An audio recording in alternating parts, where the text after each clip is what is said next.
किबला और मेरी इकट्ठी कटेगी। किबला के सर पे रख के कुरान पूछिए कि ईरान में सबसे पहले जुमा कब हुआ?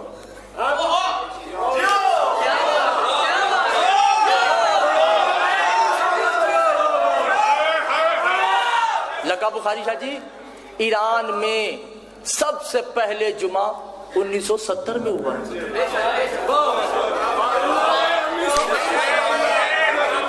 उससे पहले जुमा नहीं होता था। इराक में 1986 में जुमा शुरू हुआ है। इससे पहले शिया नहीं थे, यहूदी थे, या वो शिया उलमा जाहिल थे, उन्हें नहीं पता था कि जुमा करवाना। या आपके बड़े सगीर और पाको हिंद में जुमा कब शुरू हुआ? 1756 में। मौलाना दिलदार हुसैन गुफरान माँ 250 साल पहले जुमा शुरू हुआ। आगरा में बैठे हुए शहीद नूरुल्लाह शोस्तरी ने कहा कि ये जुमा हराम है, तो उन्हें कत्ल करवा दिया। आपने तवज्जो नहीं की जाने। तो क्या पहले जुमा नहीं था? ना भाई, जुमा है ही नहीं। इमाम आएंगे तो पढ़ा जाएगा।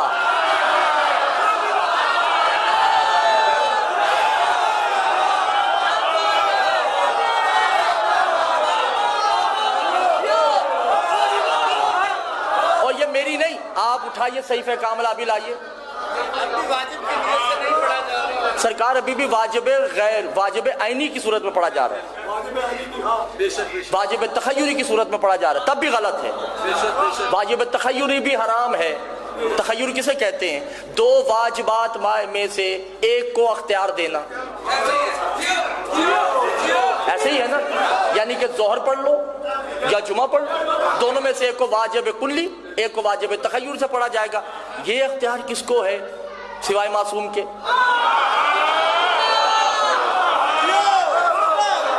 और दूसरी बात यह है, पाकिस्तान के सबसे बड़े आलिम जिन्होंने इस्लामाबाद में अलम लगाया था, क्या नाम है उनका? देखिए, मुफ्ती जाफिर हुसैन। क्या बात है, माशाअल्लाह, बहुत बड़ी हस्ती गुजरी है। ठीक है, उनकी किताब है जिसका नाम है सहीफे कामला, तर्जुमा किया है, पढ़ के देखिए उनकी दुआएं। उन्होंने खुद कहा है कि जुमा इस दौर में साकित है। ना मुफ्ती साहब ने जुमा पढ़ा ना पढ़ाया। ये इमाम आएंगे तो पढ़ा जाएगा। तभी तो इमाम ज़माना, तवज्जो कीजिएगा, जब पहला खुतबा देंगे तो क्या कहेंगे? या अय्युहल मजमाइन तख्तुर रासिही, ऐ मेरे सिपाहियों, इन जुमा पढ़ने वालों के सर काट दो कि इन्हें जुमे की मारिफत नहीं थी।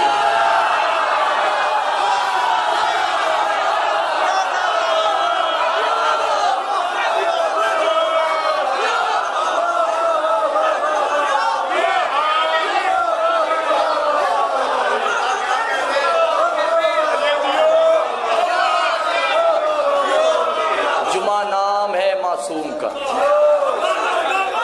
जुमा नाम है मासूम का। और नहीं शाह जी, जब जुमा ही नहीं है तो ईदैन कहां से आ गई? इमाम सज्जाद खुद सहीफा कामला में कहते हैं कि लानत उन अफराद पे जो जुमा और ईदैन पढ़ते हैं और पढ़ाते हैं। ये हमारा हक था, हमारा हक है, हमारा हक रहेगा। दिल चाहिए, ये मिंबर पे कहने के लिए दिल चाहिए। तवज्जो। बिस्मिल्लाहिर्रहमानिर्रहीम, अल्हम्दुलिल्लाहि रब्बिल आलमीन, अस्सलातु वस्सलामु अलैका या रसूलल्लाह व अला आलिका व अस्हाबिका या हबीबल्लाह। मेरा नाम महमूद नज़ीर है और आप देख रहे हैं महमूद नज़ीर यूट्यूब चैनल। आपसे गुजारिश यह है कि नाज़रीन कराम, अगर अभी तक आपने मेरा यूट्यूब चैनल सब्सक्राइब नहीं किया है तो बराह करम इसे सब्सक्राइब कर लीजिए।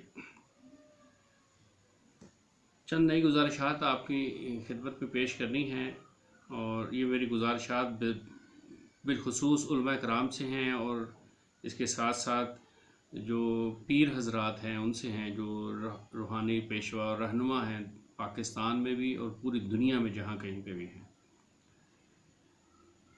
मेरी ये गुजारिशात सिर्फ़ पाकिस्तान के अवाम से नहीं हैं, ये पूरी मिल्लत इस्लामिया से हैं। अभी हाल ही में मैंने कुछ दिन पहले एक वीडियो की थी शियों के हवाले से, जिसमें मैंने कहा था क्या सिंध गवर्नमेंट शिया है, और उसका पस मंज़र मैं एक दो जुमलों में अर्ज़ करूँ कि वो ये था कि तमाम किस्म की मजहबी इज्तिमाआत पे पाबंदी थी, लेकिन इसके बावजूद जो शहादत हज़रत अली रज़ियल्लाहु ताला अन्हु के सिलसिले में जो तकरीबात होती हैं, जो शिया हज़रात कंडक्ट करते हैं, वो उन्होंने खुले आम और जैसे वो पूरी आबोताब के साथ उनको करते हैं वैसे ही उन्होंने की। तो मैंने इस अंदेशे का इजहार किया था कि क्या सिर्फ़ जुम्मे की तकरीबात के ऊपर ही पाबंदी है, और क्या ये पाबंदियाँ जितनी भी हैं कोरोना वायरस की वजह से सारी की सारी अहले सुन्नत वल जमात के लिए हैं। तो अभी ये बातें हो ही रही थी, तो अभी हाल ही में एक नई डेवलपमेंट सामने आई है कि कल सच टीवी पे मैं ख़बरें देख रहा था, तो कल जुमेरात थी, 27वां रोज़ा था, तो उसमें उन्होंने बताया कि शाम में ये ऐलान कर दिया गया है कि ईद के इज्तिमात नहीं होंगे और ईद के दिन कर्फ्यू होगा। और मुत्तहदा अरब अमारात UAE में भी इसी किस्म के ऐलानात किए गए हैं। इसके अलावा सऊदी अरब ने भी ऐलान किया है कि ईद के इज्तिमात जो हैं वो सऊदी अरब में नहीं होंगे और उस दिन कर्फ्यू होगा। जबकि ईरान ने कहा है कि हम ईद के इज्तिमात, ईद की नमाज हमारे यहाँ पे होगी। और ख़बरों के मुताबिक, सच की ख़बरों के मुताबिक उन्होंने कहा कि पाकिस्तान के उलमा ये मुतालबा कर रहे हैं कि हमें SOPs के मुताबिक को फॉलो करते हुए ईद की नमाज अदा करने की इजाज़त दी जाए, ये इज्तिमात होने चाहिए। तो दूसरे लफ्ज़ों में अभी आपने एक वीडियो देखी, इस वीडियो में आपने देखा कि किस तरह एक कोई शिया ज़ाकिर है और वो जुम्मे की मज़म्मत है और वो जुम्मे की मज़म्मत कर रहा है और कह रहा है कि जुम्मा साक़त है और जुम्मा साक़त है तो ईदैन भी साक़त हैं। तो सब चीज़ें ऐसे नहीं लग रहा जैसे बाई प्रोडक्ट में हो रही हैं। कोरोना वायरस जो था वो एक इंजन था और उस इंजन के पीछे फिर एक डब्बा लगा, वो लॉकडाउन का डब्बा था। फिर उसके पीछे एक और डब्बा लगा, वो काबतुल्लाह के तवाफ़ के मौकूफ़ करने का डब्बा था। फिर उसके पीछे एक और डब्बा लगा, उस डब्बे में जुम्मे के इज्तिमाआत के ऊपर पाबंदी लगी। फिर उसके पीछे एक और डब्बा लगने वाला है जिसमें ईद की जो इज्तिमाआत हैं और ईद की नमाज है उसके ऊपर पाबंदी लग जाएगी। इसके पीछे फिर एक और डब्बा लगा हुआ है जिसमें पूरी दुनिया के बच्चे जो हैं, वो जितने भी तालिब इल्म हैं स्कूलों के, कॉलेजों के और यूनिवर्सिटीज़ के, वो एकदम से एक ब्लैक में चले गए हैं, बिल्कुल अंधेरे में चले गए हैं। तो ये जितने जो भी कुछ हो रहा है इसमें बाई प्रोडक्ट में जो इस्लाम, जो मेन स्ट्रीम इस्लाम है उसके ऊपर पाबंदियां लग रही हैं। इसका मतलब इस बात का भी एहतमाल है कि इसके पीछे एक ऐसा डब्बा लग जाएगा कि जिसमें कहा जाएगा कि कोरोना वायरस जो है वो कुरान पाक पढ़ने से भी फैलता है, इसलिए कुरान पाक की भी तिलावत फ़िलहाल ना की जाए। फिर जब वो डब्बा उसके पीछे लगा लेंगे तो फिर इसके बाद एक और डब्बा उसके पीछे लगा देंगे कि कलमा तैयबा पढ़ने से भी कोरोना वायरस फैलता है, इसलिए कलमा तैयबा के ऊपर भी पाबंदी होनी चाहिए जब तक कि कोरोना वायरस ख़त्म नहीं हो जाता। और कोरोना वायरस ने ख़त्म होना नहीं है जब तक कि बिल गेट्स जो है वो सब इंसानों को RFID चिप्स नहीं लगा देगा और जब तक सबको वो वैक्सीनेट नहीं कर देगा, जब तक वो VMAT2 जीन नहीं सबके दिमागों में से ख़त्म कर देगा। तो यानी कि एक दूसरे लफ्ज़ों में आप यूँ ख्याल कर लीजिए कि ये बुनियादी तौर पे जितनी भी इस्लाम के शायर हैं और इस्लाम की बुनियादी इबादत हैं और जो बुनियादी अकायद हैं, उन सब को एक के बाद एक आप उसके ऊपर पाबंदी लगा रहे हैं। अभी देखिए बाई प्रोडक्ट में कुछ समझ में नहीं आ रहा, किसी ने कुछ किया नहीं है, लेकिन लग तो ऐसे ही रहा है कि जैसे इन सब चीज़ों के ऊपर पाबंदी लग गई है और कोई बोलने वाला भी नहीं है। किसी को ये समझ में भी नहीं आ रहा, ऐसे लगता है कि किसी को सब समझ में आके भी समझ में नहीं आ रहा। एक दिन मुझे किसी बड़ी मोहतरम शख्सियत ने फ़ोन किया और कहा कि महमूद यार ये तुम क्या कर रहे हो, तुम किन को जगाने की कोशिश कर रहे हो, ये नहीं जागेंगे। कहा हम मुसलमानों के अंदर से गैरत व हमीयत का जज्बा ख़त्म हो गया है, अभी तो तुम काबतुल्लाह के तवाफ़ के बंद होने के ऊपर आवाज़ उठा रहे हो और कह रहे हो ये बंद नहीं होना चाहिए, और ये तुम्हारी जगाने से जागेंगे नहीं। क्योंकि अगर इस वक्त सूरत हाल ये है मुसलमानों की कि उनके अंदर गैरत व हमीयत का जज्बा इस तरह सो गया है, इस तरह ख़त्म हो गया है, तलफ़ हो गया है कि अगर नाउज़ बिल्लाह खाकम बदहन कोई इस्लाम दुश्मन क़ुव्वतें काबतुल्लाह को आके शहीद कर दें या उसकी ईंटें उठा के लेके भाग जाए ना, तो भी मुसलमान जागेंगे नहीं। तुम किसको जगाने की कोशिश कर रहे हो, तुम अपनी एनर्जी ज़ाया कर रहे हो।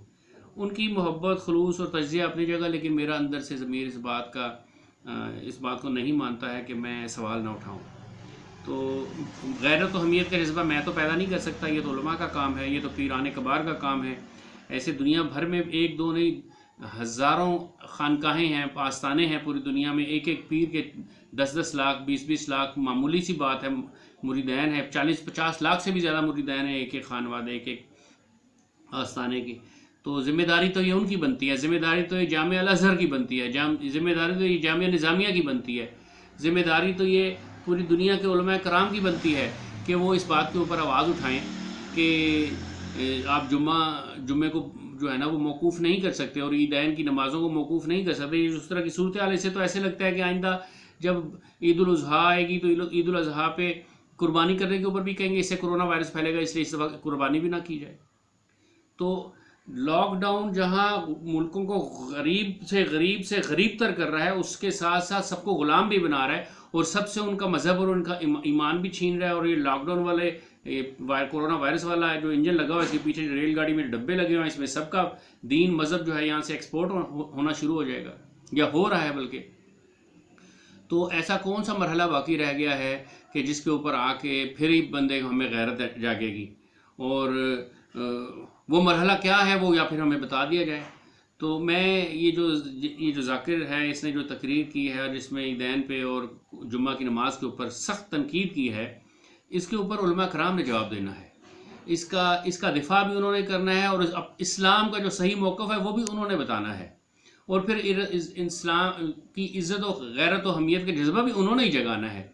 ये कोई ऐसी बांसुरी नहीं है किसी आम इंसान के पास जो बजाएगा और सब उसके ऊपर झूमने लग जाएंगे।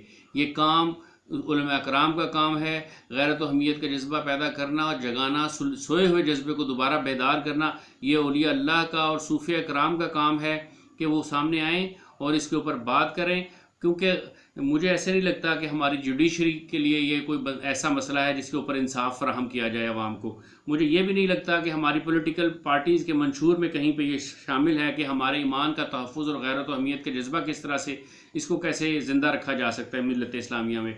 और मुझे ये भी महसूस नहीं होता कि हुकूमत वक्त जो है वो ये चाहती है कि हम बहैसियत मुसलमान जो हैं वो महफूज रहें और बहैसियत मुसलमान और इस्लाम के जो शायर हैं ये ज़िंदा और बाकी रहें, क्योंकि ये चीज़ भी उनमें भी नज़र नहीं आ रही, जहाँ उलमा में नज़र नहीं आ रही, सूफिया कराम में नज़र नहीं आ रही। इसके साथ या हो सकता है मैं गलत हूँ, हो सकता है कल ही इसके ऊपर कोई रिएक्शन सामने आए, इसके ऊपर कोई मौक़िफ़ सामने आए और सब सर जोड़ के बैठ जाएं और इसके ऊपर कोई हमारी जो कंट्रोल एंड कमांड की वो जो सबसे बड़ी हायर अथॉरिटीज़ हैं जिसमें सब लोग सर जोड़ के बैठते हैं वो इस पर बैठें और इस पर गौर करें कि क्या ये हमारे दिफा के ऊपर हमला नहीं है, क्या ये हमारे नज़रिए और हमारे ईमान के ऊपर हमला नहीं है, कि ये अल्लाह के एक होने के ऊपर हमला नहीं है, क्या ये हुजूर नबी करीम सल्लल्लाहु अलैहि वसल्लम के आखिरी नबी होने के हवाले से हम पर हमला नहीं है, कि यहाँ पे जुम्मा भी यहाँ पे नहीं होगा, ईदैन की नमाज़ें भी यहाँ पर नहीं होंगी और मजहबी इज्तिमाआत भी यहाँ पर नहीं होंगे। तो फिर यहाँ ये क्या होगा, फिर ये हिंदुस्तान और फिर इंडिया अखंड भारत का जो नारा लगा रहा है उसमें तो फिर बड़ी जान है। तो फिर जब हमने ये इस तरह का कोई अपना अलहदा से तशख़्ख़ुस ही नहीं रखना है तो फिर अलहदा से मुल्क होने का क्या जवाब और क्या मतलब और क्या मकसद है। तो गुजारिश ये है कि आखिर में गुजारिश ये है कि सब कादियानी जो है वो काफिर हैं, उनको जो काफिर वो जो कोई भी हुजूर नबी करीम सल्लल्लाहु अलैहि वसल्लम के बाद कोई नबी नहीं है ना आएगा, हुजूर आखिरी नबी हैं और किसी भी झूठे नबी से दलील तलब करना भी कुफ्र है। और अपने इर्द गिर्द लोगों से मिलने मिलाने वालों से होशियार होकर मिलिए और ये देखिए कि कहीं वो कादियानी तो नहीं है, और इस कादियानी मज़हब के ख़िलाफ़ बात ज़रूर कीजिए। अपने इर्द गिर्द के लोगों को ये बताइए कि कादियानी जो है वो अल्लाह के नबी के बाद भी और नबियों को आने के तस्वुर को मानते हैं, ये उनका बुनियादी अकीदा है, वो अकीदा ख़त्म नबूवत के बागी हैं। और ऐसे लोगों से दूर रहने के लिए इंटेंशनली कोशिशें कीजिए। वमा अलैना इल्लल बलाग।